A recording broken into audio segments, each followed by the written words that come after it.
Bonjour tout le monde, merci d'être avec nous ce soir. Nous sommes très heureux d'accueillir Max Agnort, cofondateur de Le Collectionniste. Je me présente également, je m'appelle Tess et je suis actuellement étudiante au Wagon et c'est moi qui vais animer le talk ce soir. Donc Le Collectionniste, qu'est-ce que c'est ? C'est une start-up qui propose la location de propriétés de luxe accompagnée de services d'hôtellerie et de conciergerie partout dans le monde. Donc Max, bonsoir. Bonsoir Tess. Merci d'être avec nous ce soir. Pour commencer, peux-tu nous décrire rapidement ton parcours ? J'ai un parcours assez classique. J'ai fait une classe prépa et ensuite une école de commerce. Et après, j'ai commencé à peu près comme, je pense, toute ma promo en conseil. Je fais du conseil pour les banques, pour une boîte qui venait de se monter. Et en fait, j'ouvrais différents bureaux un petit peu partout dans le monde. J'avais commencé par Hong Kong, puis Paris, Londres et New York. Ce côté-là était hyper cool. Mais bizarrement, j'aurais dû le savoir avant, genre, le métier de consultant en banque était assez chiant. Et du coup, finalement, en rentrant à Paris, la boîte avait vachement grossi. Moi, quand je l'avais intégré, il y avait 3 fondateurs et un manager de juniors. Et quand je suis rentré, ils étaient 250. Donc, ils n'avaient plus du tout la même gueule. Et le métier, en revanche, n'avait pas changé, n'était pas vraiment plus fun. Et du coup, je commençais à me dire, bon, qu'est-ce que je vais faire ? Là, je fais flipper mon père parce que je lui ai dit j'ai envie de devenir prof de yoga. Je fais du yoga d'ailleurs au Wagon le dimanche, petite pub pour Sarah Coleman. Et là, mon père a un peu flippé. Bon, ensuite, j'ai fait mon premier cours de yoga. Je me suis rendu compte que j'étais raide comme un piquet, donc c'était mort. Bon, après, quel journalisme. Mais finalement, j'ai retrouvé un pote qui était avec moi en prépa puis en école, donc qui s'appelle Olivier Cahanet, qui est le président du Collectionniste. Et Elliot aussi nous a rejoint, Elliot Cohen-Scally. Et donc, a commencé l'aventure du collectionniste. L'idée pour moi, c'était, et je pense que ça va parler à pas mal d'entre vous ce soir, c'était simplement d'avoir un job que je kiffe, de me lever le matin et de me dire que j'avais un impact et de bosser avec des gens que j'aimais bien. Et donc, ça, c'était il y a 3 ans. D'accord, merci. Donc, est-ce que tu peux nous dire un peu plus précisément ce qui te drive au quotidien ? Qu'est-ce qui fait que tu te lèves le matin et que tu vas travailler ? J'avais la pire vanne, mon réveil, mais après, naze. Non, c'est une très bonne blague. Et après, de notre côté, aujourd'hui, on a quand même bien grossi. Il faut imaginer ça, c'est un peu comme quand on transpose le start-upper ricain dans son garage. Ben, en fait, à Paris, c'est la même chose dans une sorte de chambre d'appartosmanien. Donc, on avait une chambre dans un appart et qui était partagée entre plein de start-up. Et à ce moment-là, on était 3 plus une autre personne. On faisait tout. Et aujourd'hui, on est 35 à Paris, on a 15 bureaux locaux et 10 personnes à Ibiza. On a fait une 60aine de personnes. Et moi, c'est typiquement ce qui me drive au quotidien. C'est vraiment le people. Je pense que quand on est entrepreneur, et chacun a ses drivers, et c'est ça qui est important, il faut juste bien identifier. Moi, ce qui me fait vibrer, c'est de pouvoir en fait choisir son équipe. Et ensuite, de les aider à bien faire leur taf. Aujourd'hui, son taf, c'est quand même, dans la société actuelle, 80% de notre temps. Et de se lever le matin et justement de se dire qu'on va faire un truc qu'on aime bien. Et de rentrer chez soi le soir et se dire qu'on est fier du taf qu'on a accompli dans la journée. Je pense que c'est hyper important. Et moi, mon taf, en fait, c'est d'aider les gens, de leur donner les conditions de travail et les outils pour qu'ils arrivent à bien le faire. Ok, super. Maintenant, parlons un peu plus précisément du collectionniste. Donc, comment as-tu commencé ? Comment est-ce que ça a commencé ? Du coup, un peu comme on se disait, à 3, l'idée derrière, c'est, je pense, comme ça, c'est un peu le pitch classique de l'entrepreneur.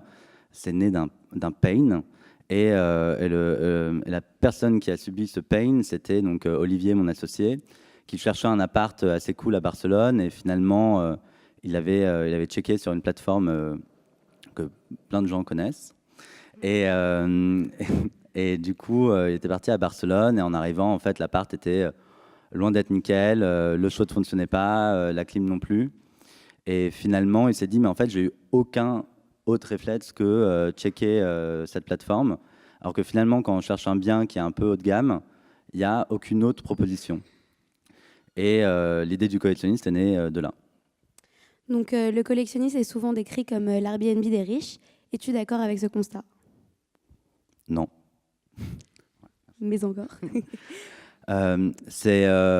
Je pense que c'est très accrocheur et c'est un peu un titre à clic. Donc, effectivement, la presse nous appelle souvent comme ça. Mais déjà, pour moi, c'est très différent pour une raison simple. C'est-à-dire que typiquement Airbnb, boîte incroyable, job fabuleux, complètement évangéliser le fait de mettre sur le marché son bien pour le louer. Après, leur job, c'est justement de créer une plateforme où les gens peuvent échanger de manière sécurisée pour trouver un bien à l'autre bout du monde dans une destination qu'ils ne connaissent pas. Et ce job, ils le font de manière nickel. Nous, on ne fait pas du tout ce job-là. Nous, c'est l'inverse. On met un intermédiaire, on est un intermédiaire. Donc, on est clairement l'opposé de l'intermédiation. Avec l'idée d'accompagner en fait les clients dans le choix de leur destination, dans le choix de leur maison ensuite, et de créer tout le décor qui va autour, de personnaliser le séjour, et en fait de créer une expérience qui soit vraiment incroyable, hors du commun, et qui s'en rappelle toute leur vie. Donc, du coup, non. Après, oui, on s'adresse à une clientèle plutôt haut de gamme.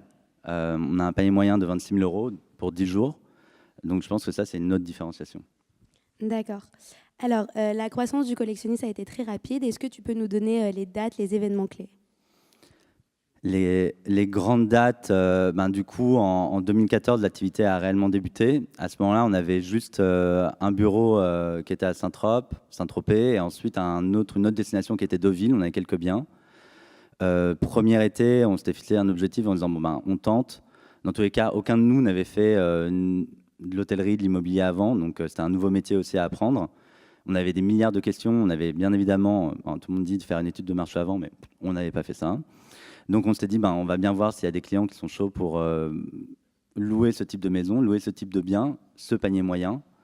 Et au final, ça a été un franc succès. Et donc on a commencé à faire grossir la team après ça. Il faut le voir quand même comme une marketplace, c'est-à-dire que le premier objectif a vraiment été d'avoir une offre qui soit conséquente. C'est-à-dire que si on va sur Amazon et que Amazon vend un seul bouquin, si ce n'est pas celui que vous vouliez acheter, a priori, vous n'allez pas y retourner. Nous, c'est un peu la même chose. Donc l'idée, c'était d'avoir un portefeuille de maison qui était assez conséquent. Et au début, ça a été la première étape, de créer ce portefeuille de maison. Il faut imaginer qu'on était déjà barbus et juste un peu plus jeunes. Et on allait voir des gens qui avaient des maisons assez incroyables.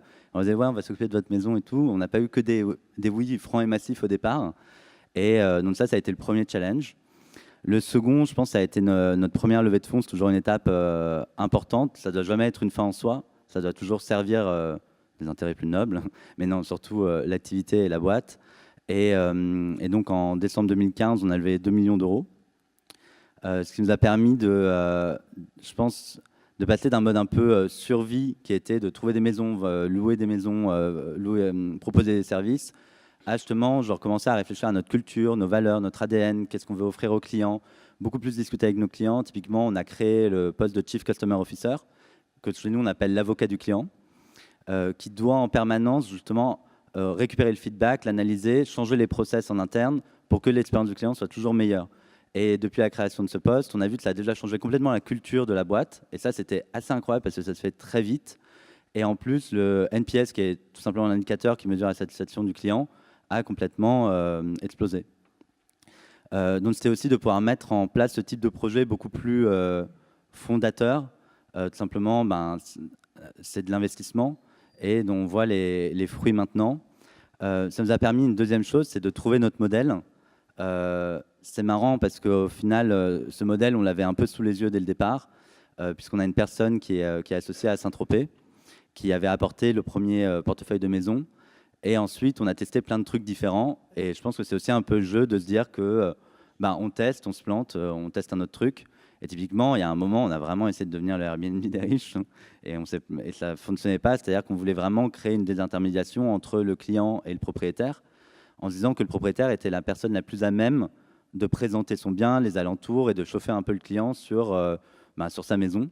Mais au final, ce type de propriétaires, ils n'ont pas forcément ni le temps ni l'envie de discuter avec le client. Et au final, le rôle d'intermédiaire était clé. Et donc, le modèle, c'était de passer par la construction d'un réseau de bureaux locaux dans les destinations où on loue les maisons. Et donc, on l'avait dès le départ sous les yeux, mais ce n'était pas forcément évident. Notre première levée de fonds, on a pu tester avec 2 autres destinations qui étaient Ibiza et la Grèce.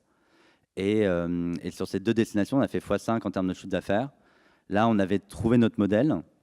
Et donc, on est parti chercher des fonds pour, tout simplement pour accélérer notre développement. Et donc aujourd'hui, on en a 15. L'idée, c'est d'en avoir une centaine d'ici 2020. Donc ça commence à faire un paquet de monde. Et, euh, et du coup, ça s'est notamment concrétisé avec, on a réalisé une levée de fonds de 10 millions de dollars, donc 8,3 millions d'euros cet été, et qui nous permet en fait de développer ce réseau. Alors, tu disais justement que c'était un challenge de convaincre les gens. Donc, comment est-ce qu'on fait pour convaincre ces propriétaires qui, au final, n'ont pas besoin de revenus supplémentaires? Comment est-ce qu'on fait pour gagner leur confiance? Le premier point, c'est, je pense, qu'il faut toujours être clair sur les drivers, les siens et ceux des gens. Et en fait, un propriétaire qui veut louer sa maison, le propriétaire le plus difficile à convaincre, c'est celui qui dit « Non, mais moi, j'ai une propriété tellement incroyable, ça serait égoïste de la garder juste pour moi. » Alors lui, ça va être hyper difficile de le convaincre. Tandis que le propriétaire qui est très clair sur le fait que, en fait, il a tout simplement loué sa maison parce qu'il ne l'occupe pas et que ça permet de payer le jardinier, la taxe d'habitation et de se faire de l'argent, c'est très facile de discuter avec lui et de lui montrer que notre réseau, la distribution qu'on fait, qu'on est très bon pour aller chercher nos clients sur Internet et qu'en fait, on a déjà une marque qui est installée, ça permet de le convaincre. C'est quoi le type de client du collectionniste? Je m'en doutais, en fait. On a une clientèle qui est plutôt familiale. Aujourd'hui, 75% de nos clients sont étrangers. Avec le premier marché, c'est le marché britannique. C'est une clientèle, c'est un peu un jeu Ravensburger de 7 à 77 ans. Et en fait, première population, ça va être des entrepreneurs. Ensuite, banquiers, C-level executives, qui viennent passer des vacances en famille, plus souvent en groupe d'amis, ou alors une seule famille sur plusieurs générations. Et voilà, plutôt européens, et qui vont essentiellement dans les destinations européennes. D'accord. Alors maintenant, on va parler un peu de la concurrence.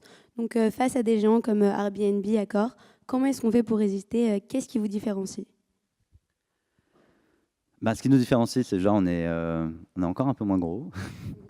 Ce qui nous différencie, c'est surtout, Airbnb, on en a pas mal parlé. Je pense qu'il est intéressant, c'est si on reprend la concurrence et qu'on voit ça un petit peu, qu'on prend un step back là-dessus, en fait, le marché de la location saisonnière de propriété de luxe, c'est assez énorme. Depuis, on a fait cette fameuse étude de marché. Et donc, c'est un marché qui vaut entre 25 et 30 milliards de dollars par an. Typiquement, quand on prend les deux gros, ça va faire quelques centaines de millions. Donc, on peut se dire qu'il y a 29,5 milliards à aller chercher. Où est-ce qu'ils sont? En fait, ils sont complètement fragmentés dans le monde entier, dans toutes les destinations. Est-ce que nous, on appelle les champions locaux? Ce sont des mecs qui ont leur agence immobilière au coin de la rue, depuis toujours, qui sont hyper bons, qui ont en fait les bonnes propriétés, qui ont les clients qui reviennent d'une année sur l'autre, mais qui peuvent offrir une seule destination. Et en fait, pour trouver la bonne maison, c'est toujours un pain pour le client. C'est-à-dire qu'on flippe déjà qu'elle n'existe pas. Ensuite, que ça soit comme sur les photos. Et au final, une fois qu'on a trouvé la bonne personne dans une destination, c'est quasiment une due deal de trouver l'autre destination. La personne de Saint-Tropez ne vous aidera jamais à trouver un chalet à Megève. Donc il faut se retaper de contacter toute l'agence immobilière, tous les freelancers qui vont être dans le coin, les conciergeries, trouver le bon bien et ensuite le louer. Tandis que le collectionniste, vraiment, l'ambition, c'est de devenir la marque de référence partout dans le monde pour la location de propriétés de luxe et de services. Alors, dans une interview, tu disais, en parlant des services de conciergerie, « If you can dream it, we can achieve it ». Quel a été le service le plus farfelu que l'on t'ait demandé? J'ai l'impression d'être une rockstar quand tu dis ça. Dans une interview en 1992, on a eu plein de demandes farfelues. On a eu des sapins de 7 mètres, des voitures de collection impossibles à trouver. On a eu aussi d'ouvrir le musée d'art moderne de la ville de Marseille. Et donc, on a trouvé son propriétaire qui est Oraito, qui nous a ouvert les portes. Au final, oui, on peut à peu près faire tout. Il n'y a pas trop de problème. D'accord, super. Alors, donc, comme tu disais, vous avez énormément grandi ces 2 dernières années. Donc, comment est-ce qu'on fait pour créer une culture d'entreprise et surtout, comment est-ce qu'on la garde quand l'entreprise s'agrandit? Nous, je pense qu'on a été chanceux et on a aussi mis les billes de notre côté pour ça. C'est-à-dire qu'on rencontre vraiment toutes les personnes qui sont recrutées chez le collectionniste. Encore aujourd'hui, on rencontre tous les stagiaires. Je pense que l'impact d'une seule personne, même sur aujourd'hui une entreprise de 60 personnes, est énorme. aussi bien en positif qu'en négatif. Et du coup, c'est le meilleur filtre qu'on peut avoir pour garder sa culture d'entreprise. C'est peut-être le premier point. Le second point, et c'est un défaut qu'on avait et qu'on a encore un petit peu, mais sur lequel on travaille beaucoup, on écrit peu, parce qu'en fait, écrire, c'est chiant, et on préfère être dans l'action. Et d'un autre côté, de formaliser les choses, de les mettre sur le papier, de les inscrire et de les communiquer à tout le monde, ben, ça permet d'être très clair sur les valeurs de la boîte. Comment on avait procédé? En fait, on ne voulait pas du tout que ça soit une sorte de les 10 commandements, et donc il y a un mec qui nous dit exactement quoi faire, mais plutôt sens inverse, c'est-à-dire de discuter avec les gens et de voir pour eux quelle était notre culture, qu'est-ce qui était important, quelles étaient les valeurs qui étaient importantes pour eux. On leur a demandé d'écrire en 500 mots comment, si un pote leur demandait, genre, ah, ben, je viendrais bien chez le collectionniste, ce qu'il leur dirait, les points positifs et les points qui sont moins positifs. C'était un super exercice, c'était hyper cool en plus de lire tout ça. C'était bien aussi d'identifier très rapidement en fait, les points sur lesquels on devait s'améliorer. Je tiens mon micro, mais typiquement, un des points, c'était la communication. On ne s'était pas rendu compte que communiquer dans une boîte à 7 personnes, c'est hyper facile parce qu'en fait, il suffit de dire un truc à haute voix. Et que dans une boîte de 60 personnes qui est dans une quinzaine de destinations, ben, ce n'est plus du tout le cas. Et donc, on a mis un point de com interne, ce qui semble un peu évident, mais ce qu'on n'avait pas vu. Et après, on a identifié les valeurs qui étaient importantes pour les gens, qui existaient déjà dans la boîte, ou celles qu'ils avaient l'impression qu'ils pouvaient manquer, sur lesquelles on devait travailler. Et typiquement, la bienveillance, c'est une valeur pour nous qui est clé. Je pense que tout ce qu'il y a autour de la notion du care, c'est quelque chose qu'on travaille énormément. Déjà, on demande à tout le monde de bien s'occuper des clients, de nos propriétaires, de les chouchouter et de les bichonner. Si on ne fait pas attention à la personne qui est juste à côté de nous tous les jours avec qui on travaille, ça ne marche pas. Et en fait, de dire que pour nous c'est important, ça a un énorme impact parce que ça veut dire que quelqu'un qu'on va avoir en entretien, même s'il est excellent, c'est le meilleur commercial du monde, si en fait il la joue perso et qu'il ne fait pas attention aux autres, c'est quelqu'un qu'on ne va pas recruter. Pareil, ça permet de recadrer les gens. S'ils oublient cette valeur, en fait, de dire on n'est plus aligné et en fait ça ne va pas fonctionner. Et je pense, oui, de bien les identifier, de les écrire, de les partager, d'essayer de les mettre un petit peu en action au quotidien, c'est ça qui permet de garder cette culture. D'accord. Alors, tu as dit, donc, comme tu as dit précédemment, en 2015, vous avez récolté 2 millions. En 2017, 10 millions. Comment est-ce qu'on récolte des fonds concrètement? Et surtout, qu'est-ce qu'on en fait? J'aime la notion de récolter. On a planté. Et puis... c'est marrant, justement, dans une interview il n'y a pas longtemps, il y a une journaliste qui me disait « Ah, c'est incroyable, il y a des centaines de millions qui ont été levés ce trimestre en France. C'est facile de lever ?» Non. Non, c'est pas facile et je veux dire, c'est toujours un challenge. Il y a plein de boîtes, on parle souvent des histoires qui fonctionnent. Je pense qu'on ne parle pas aussi des gens qui ont testé et qui ça n'a pas fonctionné ce coup-là. Donc non, c'est pas quelque chose, je pense, de facile. Effectivement, il faut toujours avoir à l'esprit que ce n'est pas une finalité en soi. Et je le répète parce qu'on se perd très rapidement, parce qu'on fait beaucoup de rendez-vous, on raconte toujours un peu la même histoire et ça devient un moment un objectif. Comment on lève des fonds? Déjà, on peut passer... je pense que lever des fonds, c'est trouver un moment où on sent qu'il y a une opportunité d'investissement. C'est-à-dire de se dire que maintenant, on a notre modèle, on a quelque chose, on tient, et en fait, on va le présenter de manière très pragmatique. Il faut que ça fasse vraiment sens en mode 1 plus 1 fait 2. Et si vous rajoutez en fait des zéros partout, donc ça c'est le jeu des investisseurs, c'est leur job, mais en fait ça fait 10 et 10 font 20 et en fait ça fait pas 20, ça va faire 50 et ça c'est très cool. Je pense que les conseils levés de fonds, ce que je peux donner de temps en temps, c'est effectivement, c'est un process qui est long et de le savoir dès le départ, ça permet de mettre les choses en perspective. Deux, pour moi, c'est un peu comme, mais il ne faut pas perdre d'espoir, et c'est un peu comme un job, un appart, surtout à Paris, ou une petite copine, un petit copain, pas besoin d'en avoir 10, à part si vous êtes chelou, mais il n'en faut qu'un, et donc il ne faut pas lâcher l'affaire. Et au final, de temps en temps, vous ferez plaquer, vous ne trouverez pas l'appart, vous n'aurez pas de job. Mais en fait, il faut retrouver confiance en soi et retourner avec la même envie et go, quoi. Super. Alors, vous avez racheté votre concurrent espagnol cette année, Bonder Eco. Pourquoi une acquisition pour une start-up et surtout, comment on la gère? Bonder, c'est typiquement le cas dont on parlait tout à l'heure, un peu des champions locaux. C'est-à-dire que c'est une boîte qui a été créée par une nana assez incroyable qui s'appelle Paloma Bonder il y a 11 ans, qui aujourd'hui est vraiment hyper connu et reconnu à Ibiza et qui est leader sur la location de propriété de luxe à Ibiza. Pour nous, c'était tout simplement d'aller beaucoup plus vite sur cette destination, qui est une destination qui fonctionne hyper bien. Du coup, d'avoir un pied en Espagne qui soit un pied hyper solide pour pouvoir développer aussi toutes les autres destinations espagnoles. Ça, c'était le premier point. Et après, sur l'intégration de cette société, je pense que c'est un énorme enjeu. On est au début parce que c'est une acquisition qu'on a faite cet été. Et déjà, on a vu que ce n'était pas un sujet qui est facile. Pareil, quand on en parle autour de nous, on se rend compte que c'est toujours un sujet compliqué. Déjà, il faut vérifier qu'on a effectivement ces mêmes valeurs, qu'on a la même vision, qu'on va vers la même destination avec le même objectif. Et après, il faut déjà gagner pour moi les cœurs. C'est-à-dire vraiment sentir qu'on a la même équipe et c'est d'autant plus difficile quand la société peut être loin. Et après, faire du business ensemble, c'est un travail de long terme, mais je pense, la condition sine qua non, c'est vraiment déjà d'engager les gens. Et ça, c'est tout le travail qu'on peut faire sur la culture, les valeurs, qu'ils se retrouvent à ce moment-là. Quels sont les chiffres clés? Je vous en ai donné un tout à l'heure. Aujourd'hui, donc, notre panier moyen, c'est 26 000 € pour 10 jours. Derrière, la conciergerie, c'est-à-dire les personnes qui vont prendre de la conciergerie, c'est 5 000 € supplémentaires. Ce sont des paniers moyens qui sont énormes, surtout qu'aujourd'hui, on n'a pas d'entité, on accueille nos clients. Ça se fait uniquement sur Internet. Nos 15 destinations, les chiffres que tu peux citer dans LV, le nombre de personnes, 35 personnes du coup à Paris, 10 à Ibiza et 15 bureaux locaux. Donc maintenant, une question un peu plus tech. Quelle est la place du produit dans le collectionniste?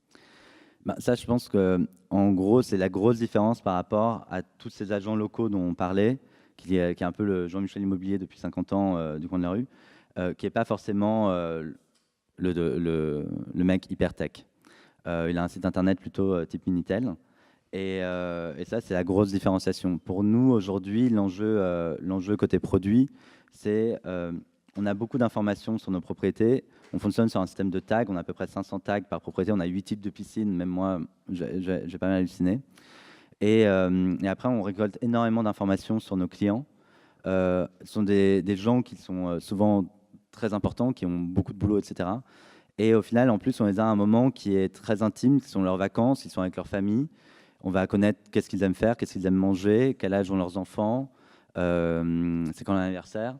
Et en fait, ces informations, elles sont précieuses. Et aujourd'hui, l'idée, c'est l'objectif du produit, c'est vraiment de faire un matching entre toutes les informations qu'on peut avoir sur une destination de propriété et toutes les informations qu'on peut avoir sur nos clients. Donc, ça passe par la construction de ces 2 bases de données et ensuite via la plateforme. Dans tous les cas, on ne pourra jamais. L'objectif n'est pas non plus, puisqu'on lève des fonds, il faut automatiser à être scalable, c'est le grand mot, et évidemment, c'est un point important. Mais quand on loue des maisons à 26 000 €, on ne peut pas enlever l'humain. Dans tous les cas, il y aura une partie à un moment où on prendra du temps pour bien comprendre le projet de vacances d'une personne, pour bien personnaliser le séjour d'une personne. L'idée, c'est juste donner un maximum d'outils pour qu'il puisse le faire par lui-même et nous être là si besoin. Alors, où vois-tu la boîte dans 5 ans? Ça, c'est une question, c'est toujours une question un peu galère. Parce qu'au final, il y a 3 ans, c'était à part Tosmania, je ne me voyais pas du tout au wagon, finalement, ce soir. Et notamment avec une équipe de 60 personnes dans autant de destinations.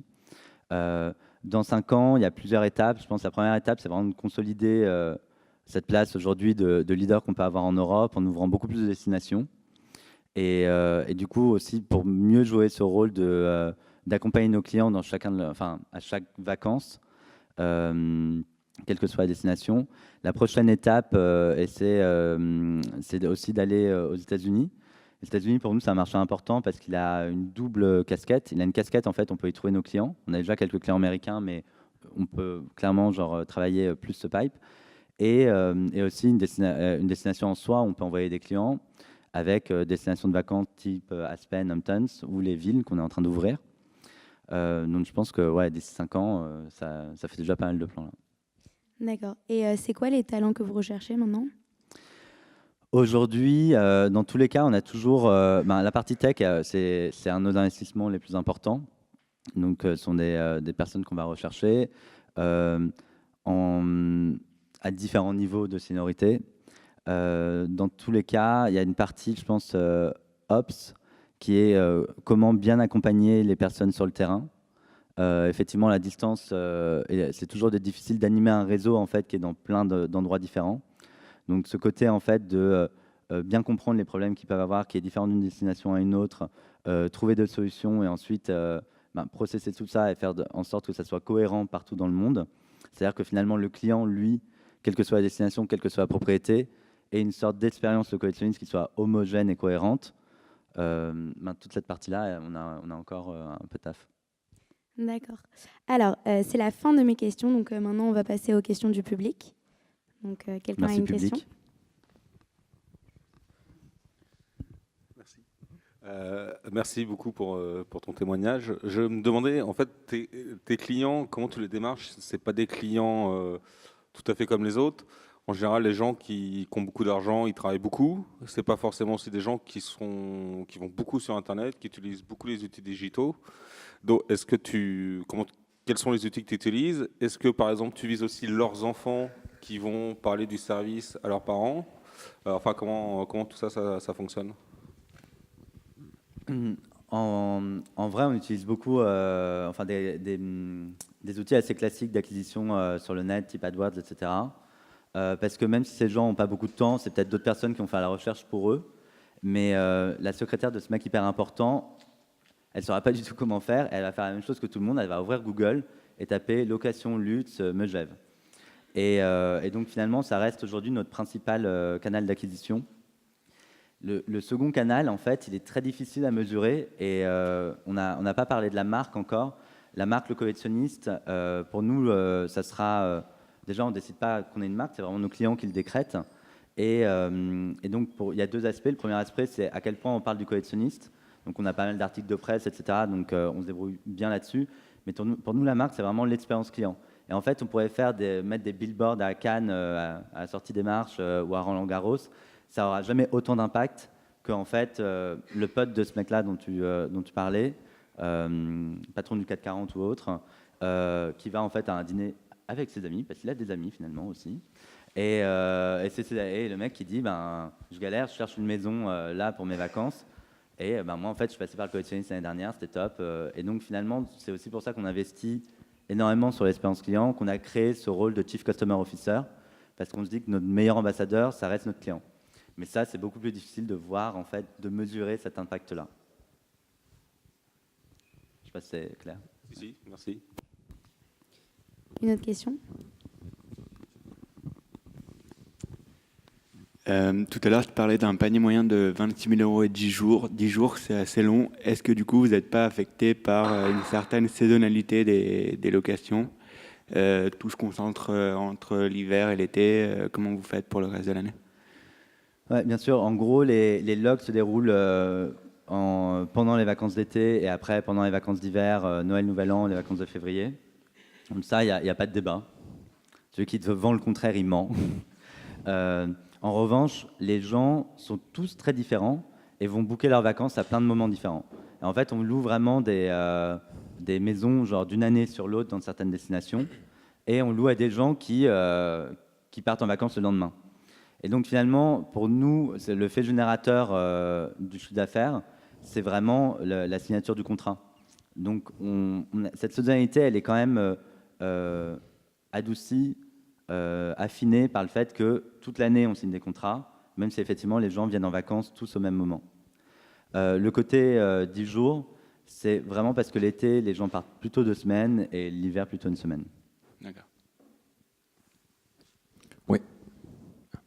Est-ce que le fait que vous ayez un travail un peu d'agence, où vous avez du care à faire auprès du client, donc un peu moins scalable, c'est quelque chose qui a pu faire peur aux investisseurs ou que vous avez dû justifier à un moment?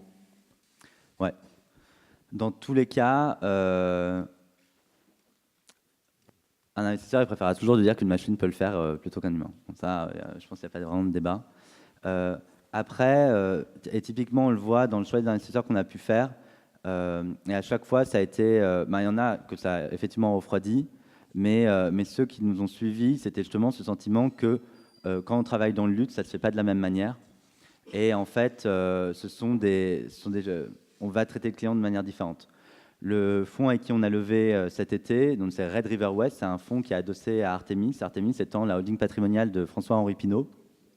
Pour rappel, donc, il détient le groupe Kering qui a Gucci, Bottega Veneta, Saint-Laurent, la compagnie du Ponant, donc un paquet de marques de luxe, Christie's aussi. Et je pense que c'était des gens qui comprenaient très bien en fait, genre comment parler à cette clientèle luxe, même au-dessus de haut de gamme, et qui comprenaient du coup finalement pourquoi notre modèle était construit comme ça. Merci beaucoup pour ton propos. Moi, je te demande comment tu fais pour élever des barrières à l'entrée et pour empêcher une boîte comme Airbnb qui dirait un jour, moi je vais faire du luxe, de prendre juste toute ta base de données et de la mettre sur leur site. Ça, c'est du piratage déjà. Mais le côté, c'est vraiment la relation qu'on va avoir avec le propriétaire. Et la construction du réseau de bureaux locaux, il a deux objectifs. Le premier objectif, c'est un objectif de sourcing. C'est-à-dire que le mec, finalement, qui a un chalet incroyable, de lui dire je vais m'occuper de ton chalet à Courchevel depuis Paris, ça ne va pas du tout le rassurer et il ne va pas forcément être d'accord pour te le passer. Donc finalement, ça veut dire que, en revanche, d'avoir quelqu'un sur place, qui est souvent un mec qui est un local, qui était dans le paysage depuis longtemps, que le propriétaire connaissait, qui va dire je vais m'occuper de ton chalet, on se connaît depuis longtemps, je vais le bichonner. Cette relation de confiance qu'on crée avec lui, c'est ça qui va faire la différence. Encore une fois, ce sont des gens en soi qui n'ont pas besoin d'argent, mais qui vont rechercher quand même une rente locative, mais ils n'ont pas envie de s'embêter, donc ils ne vont pas le mettre dans 10 agences.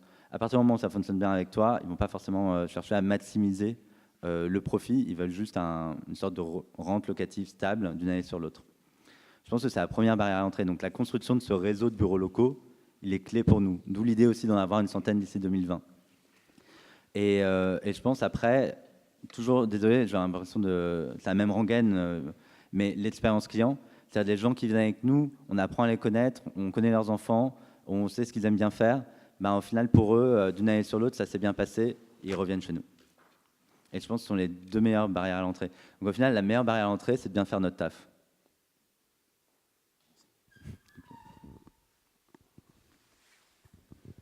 Alors moi, j'avais une question aussi. Je suis là. Je voulais savoir déjà si vous aviez beaucoup de personnes, de propriétaires qui venaient de bouche à oreille. Et également, quel était votre critère un peu pour savoir si le bien rentrait dans les valeurs du collectionniste ou pas? Le côté bouche à oreille, c'est un peu ce qu'on disait tout à l'heure, c'est-à-dire c'est très difficile à mesurer. On l'a de temps en temps, c'est-à-dire la personne va nous appeler en disant « Ah, je viens de la part de tel client ou tel propriétaire ». Ce qui est assez cool, c'est qu'au final, nos propriétaires peuvent être nos clients. Donc leur réseau proche des deux côtés, pour nous, est important. Mais ce n'est pas quelque chose qu'on arrive à mesurer de manière claire. Mais on sait que c'est clairement là que se joue tout et que c'est la clé pour craquer le modèle, quoi. Sur la sélection des propriétés, on adorerait pouvoir avoir une liste claire de critères, mais même simplement pour nos équipes et que ça soit plus simple, pour les personnes aussi sur place qui ont justement ce rôle d'aller chercher des propriétés. Mais en fait, ça ne marche pas parce qu'on a des îles privées, on a des châteaux, des riades, des chalets, et en fait, ça ne va pas du tout se sélectionner de la même manière. Et souvent, on dit il faut une sorte de coup de cœur. Et en plus, ça va être finalement le paysage, la manière dont ça va être meublé, etc. Je pense, encore une fois, et c'est une des valeurs du collectionnisme, c'est en revanche, il faut faire attention de ne pas devenir un peu une sorte de le monopole du bon goût. C'est-à-dire accepter qu'on a une identité, et notre identité, elle passe par les biens qu'on sélectionne. Donc on forme les gens, on les forme finalement un petit peu juste en disant, on nous en propose et on dit, ça me plaît, ça ne me plaît pas. Et, au bout d'un moment, il y a un œil qui se crée, mais aussi d'avoir un éventail assez large parce que on n'a pas le monopole du bon goût et les clients peuvent chercher différentes choses. Moi, j'ai deux questions.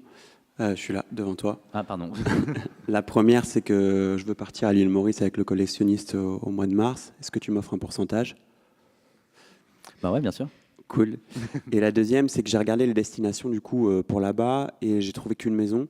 Comment vous faites en termes de sourcing pour ouvrir les destinations? Vous attendez d'avoir un pool de biens et d'ouvrir cette destination, ou est-ce que s'il y a un bien qui est exceptionnel, vous ouvrez tout de suite cette destination? En fait, le process, il est assez simple. C'est-à-dire, on va bosser une destination, ce qu'on appelle en direct. Donc, typiquement, Maurice, ça va être le cas. Ce sont des gens souvent qui nous ont proposé leurs biens. Et donc, nous, on va checker avec eux que les biens remplissent bien, enfin, que le bien remplit tous les critères. Le deuxième point, c'est on ne va pas forcément avoir quelqu'un sur place. Ça serait complètement contre-productif d'un point de vue financier. Donc, c'est aussi de checker avec le propriétaire qu'il y a le personnel sur place pour délivrer l'expérience collectionniste comme nous, on la pense. Et donc de voir que le propriétaire est bien aligné avec ce que nous, on pense être cette expérience. Une fois qu'on a bossé, donc ça c'est la partie un peu push, c'est-à-dire les propriétaires qui nous proposent leur maison. À partir du moment où il y a une destination qu'on trouve intéressante, donc comment ça se passe? On va regarder typiquement le nombre de biens à plus de 1 000 € la nuit sur certaines plateformes, les hôteliers qu'on aime bien, qui sont installés dans le coin. On va se dire que c'est une destination qui est intéressante. On fait un BP tout simplement. C'est-à-dire, genre, est-ce qu'il y a assez de biens pour que ça soit, qu'on ait une masse critique à un moment, que financièrement ça fasse sens d'avoir aussi une présence locale là-bas. Pendant ce process, on bosse la destination en direct. On va chercher des propriétaires. En gros, on scrape Internet. Il y a plein de propriétaires qui ont des sites Internet. Ils ont fait des sites Internet dans leur maison. Mais ils sont en page 82 de Google, donc personne n'ira jamais les voir, sauf nous. Et on propose de les lister sur le collectionniste. À partir du moment où on a effectivement ce pool de maisons, 10-15 maisons, on se dit qu'on a pu travailler à la destination, qu'on comprend bien les enjeux autour de la destination, quel type de clientèle, on peut bosser pour avoir une présence locale sur place. Parce que cette présence locale, en fait, on ne va pas lui demander tout le temps la même chose. Typiquement, si on prend deux marchés différents, je prends Marrakech, il y a beaucoup de propriétés qui sont disponibles. Elles ne sont pas toutes bien. Mais typiquement aussi sur la conciergerie, c'est pas facile d'avoir des prestations de qualité tout le temps. Donc il nous faut un mec qui a un œil sur les maisons pour la sélection de maisons et ensuite qu'il soit aussi carré sur le choix de ses prestataires. Quand on prend une destination comme le Cap Ferré ou Courchevel, en fait il y a beaucoup plus de demandes que d'offres. Donc on va chercher un mec qui est plus genre ce qu'on appelle un sourceur, qui a un côté vraiment sales, de convaincre le propriétaire d'être chez nous plutôt qu'ailleurs. Voilà le process. Merci, hyper clair. Merci. Bonsoir. Moi, j'aurais une petite question sur votre vision à long terme. Est-ce que ça serait plus justement de viser cette clientèle luxe et de s'agrandir sur ce marché, ou alors est-ce que ça pourrait être potentiellement de viser justement cette possibilité pour tout le monde d'accéder à des logements fiables, contrairement à Airbnb où effectivement on peut avoir quelques surprises, et donc potentiellement de s'agrandir aussi vers des logements moins typés justement luxe? Non, je pense pas.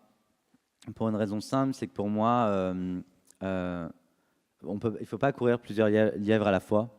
C'est aussi par exemple la question qu'on nous pose de temps en temps avec les yachts qui arrivent même avec un équipage, etc. Pour moi, c'est un autre métier. Effectivement, on ne parle pas aux deux clientèles de la même manière, donc ça serait peut-être une autre entreprise, pourquoi pas. Mais je ne pense pas qu'on s'adressera à une clientèle différente. Premier point. Le second point, qui rejoint un peu la question précédente, en fait, dans les destinations qu'on ouvre au départ, on fait quand même inspecter toutes les maisons. Donc on a, en plus de notre réseau de local partners, de bureaux locaux, en fait un réseau d'inspecteurs partout dans le monde. Ce sont des mecs qu'on a recrutés et formés. Et du coup, cette fiabilité, en revanche, on a une expertise là-dessus. Typiquement, on aura bientôt un outil là-dessus, par exemple une app d'inspection, etc. De vendre ça en marque blanche à des gens qui ont envie de prouver que leur logement est fiable, bon, ça c'est un autre débat. C'est-à-dire cette expertise de pouvoir dire cette propriété, enfin c'est fiable ce que tu vois sur Internet et cette propriété est bien, elle a été inspectée et c'est quelque chose qu'on a. En revanche, ça ne changera pas le métier, enfin la clientèle à qui on s'adresse. Alors, d'autres questions? Ouais. Tu as pas mal parlé de développement à l'international, notamment côté offre, mais je voulais savoir côté justement client. Tu as évoqué tout à l'heure en France le SEO et le bouche à oreille, mais je voulais savoir un petit peu ta stratégie côté développement international, côté client. Côté client, aujourd'hui, 75% de notre clientèle est étrangère et qui arrive essentiellement par Internet et ce bouche à oreille qui n'est pas forcément mesurable. Essentiellement européenne, premier marché britannique, puis reste de l'Europe, avec un pipe un peu Moyen-Orient, Russie, et un pipe un peu États-Unis. Justement, je pense qu'à un moment, on va se rendre compte qu'il y a peut-être une certaine limite aux canaux d'acquisition digitaux classiques. Et je pense à l'Asie, où tu te dis le marché chinois peut être un marché énorme, mais c'est créer une expérience, je pense, un peu plus sur mesure pour eux. Et c'est surtout, on sera obligé de passer peut-être par des agences ou des conciergeries de luxe, parce que la personne aura peur, en fait, est-ce que je peux comprendre, de louer un bien à l'autre bout du monde. Si notre marque sera reconnue de ouf à ce moment-là. Mais et finalement, il faudra passer par les interlocuteurs qui pourront créer ce pipe de clients. Je pense que côté Moyen-Orient aussi, c'est typiquement ce qu'il faudra faire avec des bureaux de représentation en fait dans les pays. Donc petit à petit, ça ne sera pas que digital. Il y aura d'autres canaux d'acquisition pour aller chercher une clientèle plus large. J'ai une question, enfin j'en ai 3 même.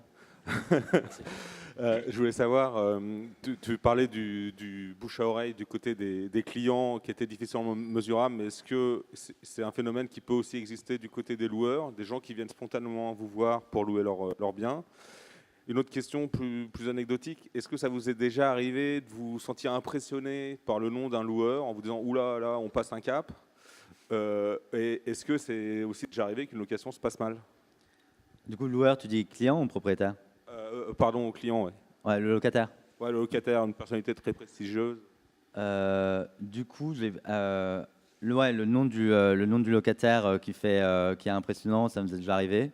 Ça arrive souvent et je pense qu'en fait, il y a un moment où tu es décomplexé. Tout simplement en t'imaginant que son organisme fonctionne de la même manière que le tien. Et il faut pas te la change de toute façon expérience client. Donc là-dessus. Mais les premiers, ouais, tu peux être impressionné. Pardon, j'avais pas toutes les autres questions, je suis un peu poisson rouge. La première, c'était est-ce qu'il y a des loueurs, des locataires qui viennent vous voir pour mettre carrément leurs biens en location sur le site? Donc des clients qui nous proposent en fait leur propriété. Ouais. Ouais, ça marche dans les deux sens. Ouais. Ouais. On a des clients qui proposent leur propriété et des propriétaires qui partent en vacances avec nous. Et la dernière, c'était est-ce que vous avez eu des locations qui se sont mal passées? Ouais. Non mais c'est vrai, honnêtement, on a des locations, typiquement à Ibiza cet été. Il y a une sorte de typhon. En gros, il a plu pendant 2 jours de manière hyper violente. Ce ne sont pas des maisons qui sont pensées pour ça. Et on a eu des inondations dans des maisons. Et du coup, c'était comment reloger les gens, comment faire en sorte que la maison elle soit propre, genre le lendemain matin quand ils reviennent de l'hôtel. Il y a eu, je pense que vous avez vu aussi, il y a eu des feux dans le sud de la France. L'année d'avant, on a eu des feux à Kea en Grèce. En fait, il y a de toute façon ce type de situations qui vont arriver où on doit gérer un petit peu l'urgence et qui fait que la location, ouais, à un instant T, elle se passe pas ouf. Elle se passe même pas de manière incroyable. En revanche, je pense que, et c'est la grande phrase de ma Chief Customer Officer, c'est faire d'un flop un top et de montrer qu'on est là et qu'on ne le laisse pas dans le pétrin et qu'on ne laisse pas racler finalement tout seul l'eau qui arrive par trompe d'eau dans le salon. De trouver une équipe, de trouver où est-ce qu'on peut le reloger, d'amener les bagages, de s'occuper des enfants et de le ramener le lendemain dans une maison qui est propre. Bah justement, là, c'est l'expérience collectionniste. Voilà. Une autre question, c'est quand tu ouvres une destination, donc comment tu fais pour trouver quelqu'un de confiance, lui transmettre les bons usages? Est-ce que tu envoies un salarié? Est-ce que tu le salaries après? Comment ça fonctionne? Ça, c'est une question sur laquelle, pour moi, qui est clé, mais qui est même plus large. C'est-à-dire comment même t'engages quelqu'un qui est loin. Comment tu fais affaire qu'il reçoive de la même manière une personne à Marrakech qu'à Courchevel. Et aujourd'hui, le process, pour moi, il doit déjà, nous, aller sur la destination pour montrer que c'est quelque chose qui est important. Déjà, mieux connaître la destination, parce qu'on ne connaît pas forcément toutes les destinations aujourd'hui. Je n'étais pas jet-setter avant dans notre vie. Et du coup, c'est aussi comprendre les problèmes qu'il va pouvoir avoir sur le terrain et bien les comprendre après quand lui va nous les remonter. Ça, c'est le temps 1. Et le temps 2, c'est vraiment de le faire venir justement à Paris, qui rencontre toutes les équipes qui bossent pour lui derrière, c'est-à-dire de la personne qui va faire la mise en ligne de maison, les concierges avec qui il va travailler tout l'été, les sales qui vont vendre en fait les propriétés que lui va sourcer, et de l'engager en fait autour du projet et de la vision collectionniste. Ok, donc lui, c'est un salarié aussi. Tu as tous les modèles pour le coup. Ça peut être un format soit salariat, soit auto-entrepreneur, soit une boîte. Donc c'est flexible. Avec l'idée, en fait, ce rôle de destination manager, nous on le pense vraiment en disant aux gens, genre, tu as envie de changer de vie, tu as un réseau, tu connais certains propriétaires, deviens ton propre boss. Nous, on apporte une marque, un investissement de départ, et ensuite, genre, tu trouves tes propriétés, tu gères tes clients, tu trouves tes prestataires, et plus la destination, elle grandit, plus tu peux genre, recruter des gens pour t'aider, prendre la destination qui est à côté, devenir country manager peut-être d'un pays.